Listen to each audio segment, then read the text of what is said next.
JP. Yes, thank you so much for being on my show today. Hey, Maryann. Well, you're welcome. I appreciate you being weird enough to have me. Yeah, I know, right? Right. It's a pleasure to meet you. And so how are you doing today? Well, for a redhead, I'm doing really good. Okay, okay, good. So I'm doing very well too, but being for a fake blonde. Yeah. There you go. There you go. There's a joke. Well played. I love it. Yeah. Okay. So, JP, I like to ask this question to a lot of my guests. And the question is kind of like, what sparked your initial interest in like the new thought or the spirituality? I know you kind of began with holistic coaching, but what hmm even got you into that?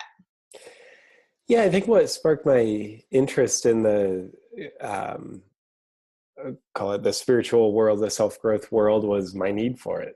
I think I spilled out of my childhood and into my late teenage years, like a lot of people, where I didn't really have a sense of meaning.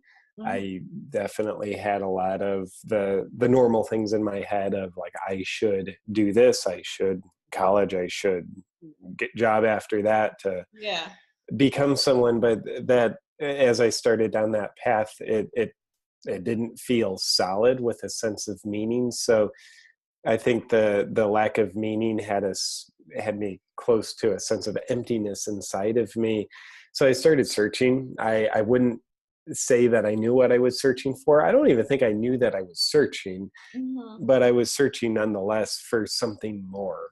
Yes. Again, didn't know what that something more was, but I think funny thing for me and maybe other people, when we know there is something more, it causes us to look outside the zone of our familiarity, that Yes. what's known for us. So I started exploring the unknown, and that had a lot to do with connecting to a couple mentors, to one of them in the health field and the other in the spiritual emotional healing field, which is certainly part of health, but Yes. just specifically. So they helped me start exploring very unknown realms to me, Yeah. which really helped connect me to something solid, a sense of meaning. And along the way, I won't pretend it was all roses. In fact, most of it wasn't roses, but Right. Right. Right. along the way, and certainly in the early part of the journey, I started to connect to unresolved wounds and pain that I had carried around inside it. It had just been numb and Yes. so familiar that this redheaded fish didn't know he was swimming in wounded waters. Yeah. So I certainly got a chance to realize, like, ooh, wow, I too have a lot to heal. Yes. And I think the I have a lot to heal thing has been very important to me, because I think we can only grow to the degree that we heal. Just like that's how muscles grow. You actually have to break them down so they heal, and they heal back stronger than they were before. So Yes. yeah, JP's Search for Meaning, to borrow a front cover off of Viktor Frankl's book. Yes, yes, yes. I can relate to that. That was like that for me too, in a sense, because I grew up. A lot of people know I grew up like Roman Catholic and that sort of thing. And after I had a child, I just couldn't teach her that sort of stuff. And so I Yeah. found new thought through Ernest Holmes and thoughts or things and all that sort of stuff. But I can definitely relate to that. And it was really to also just begin sort of a healing or figuring some things out. For sure. And I like that your approach, you said like it wasn't always roses, and I'm sure it's still not always roses. And Yeah. that's what I appreciate most about your work is that, um, and we'll get into that a little bit as far as like the humor and this and that, but and the serious side, but that, you say, in a sense, like you don't have all the answers. I think being a public sort of spiritual leader, there's a lot of pressure. And I wanted to ask you about that there's sometimes this expectation that we have no problems. We have it all figured Mhm. out and our life is, roses because of this. And you you're just so honest. You're just so honest. So what are your thoughts about that? The public perception, and that we're all trying. Yeah. Yeah, my personal truth is that authenticity always wins for me. And by wins for me, it means the more authentic I am, the more integrity I'm in, the better I feel, the more fulfilled I feel. And honestly, I think the more I can actually connect and help other people. So I think it's, well, first off, I've never met a human who has it all figured out.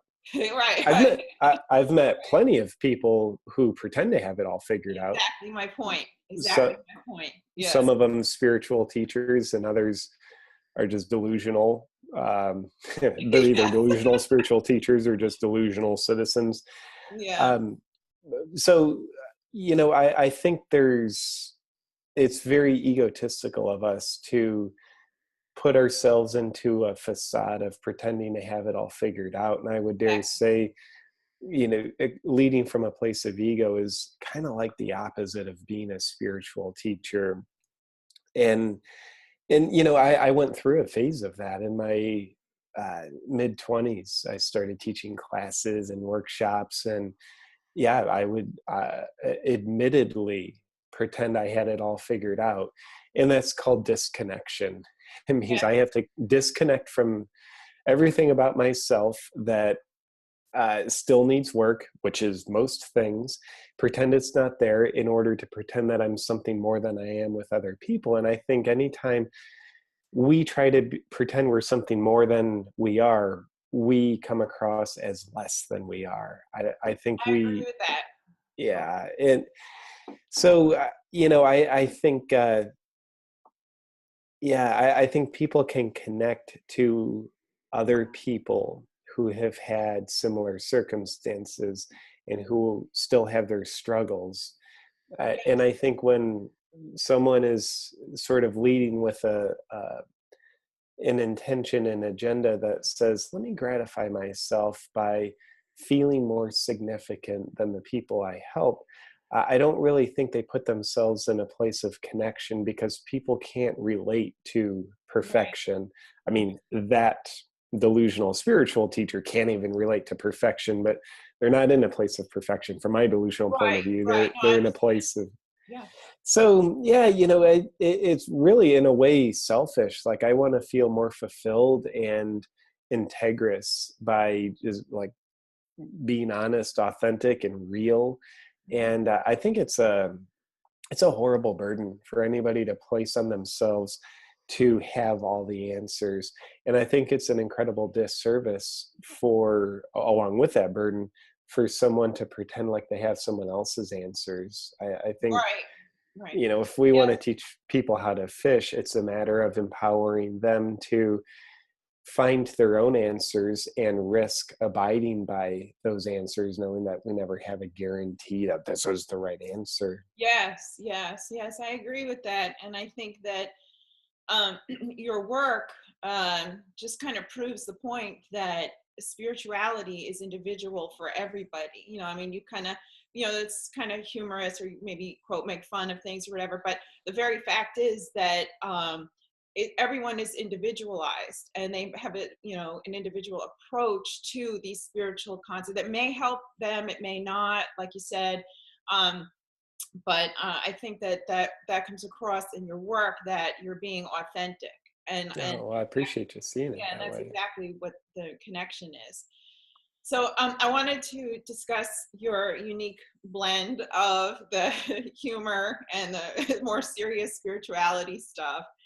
I think a lot of people don't understand it, or a lot of people do. Some people just think it's funny, or some can relate to it or enjoy it. And some people, it's just what it is, right? You are an individual, and Sure. you have a unique perspective, which is awesome. But I wanted to discuss the humorous part first, because Sure. I believe that humor and laughing and this sort of thing is of spirit, or is a spiritual practice in itself, because it feels so good, and it Yeah. also brings us into the present moment. You know, what are your thoughts on that? Do you think? Yeah, I certainly agree with that, and I think humor. Yes, we have to be pretty present in order to find something to laugh at. I think it helps connect us to our playful inner child. And I think the opposite of humor is seriousness. And I think seriousness is a constricted fear-based consciousness. And I would dare say, the more constricted and controlled by fear I am, the more disconnected I feel spiritually. And, Yeah. of course I get afraid. Yeah, it's just a matter of not being afraid all the time. And I think humor helps with that. So humor to me is an expansive force. Seriousness is a constricting force. Hmm. And I think humor is an alchemist of non-attachment. I think especially when we can learn to Yeah. laugh Yeah. at that which is most important to us, we're becoming less attached to it. So I make a lot of comedy videos on spirituality. The spiritual practice is super important to me. So it took me a long time, instead of being serious slash fearful about my spiritual practice, to get to the point where I'm more non-attached to it, which I think is more respectful for Yeah. anything that's important to us. Yeah. And it's kind of like it allows us to be more than our spiritual practice, be more than our nutrition practice. I think one of the things we take most seriously is essentially anything that we self-identify with. If we self-identify with our spiritual practice, we think that's who we are. So we're not going to risk taking it less seriously. We're not going to risk seeing the ridiculousness of it, because that would equal a sense of death, because like, I'm Right. identified with that. That's Right. why some people will die for their religion. Some people will get really angry when it comes to you eat differently than me, my food Right. religion, how dare you. Right. It's because we're just self-identified with our thoughts about it. So I think that's kind of cool. And the Buddha, I never met the guy. Allegedly, he said something along the lines of be unattached. Now, he didn't say be unattached to crap that doesn't matter. He said Yeah. be Yeah. unattached. So Right. I think Attachment causes suffering. Attachment can cause suffering. for sure. And I think it's easy to be unattached to things that don't matter to me. It's Right. like, I don't follow professional football, so I am very unattached to who wins the Yes. Super Bowl. Like, Yes. I don't care. But Right. when it comes to things that are really important to me, I think that's the real practice of non attachment. If I Yeah. can hold them with great importance while not taking them seriously, while finding something to laugh at Yeah. about them, then I would dare say I'm entering a more respectful relationship with those techniques, those realms, those dimensions, those people.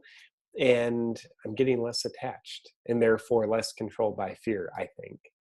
Right, right. Yeah, because I agree with you there that the sort of fear, I mean, humor is like the opposite of fear. And I know, like I said, when also like just being in the present moment, like I think that that's big for, when you're having a laughing fit or at a comedy club or Sure. whatever, like you're just not thinking of your problems, and it just kind of, lifts. And I like that idea about non-attachment, just not being attached to it. And then I think that that's a great approach.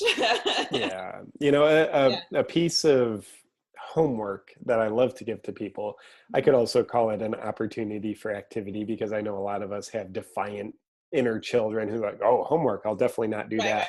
So right. I'll call it an opportunity for activity. Yeah. But the opportunity is we take a look at what are the top three things that are most important to us in our life, whatever they are for anybody. It might be your kids, your spouse, your job. It might be a charity, might be a religion, it might be a spiritual practice. But I would definitely invite everybody to list out the top three things that are most important to you, and that's wonderful.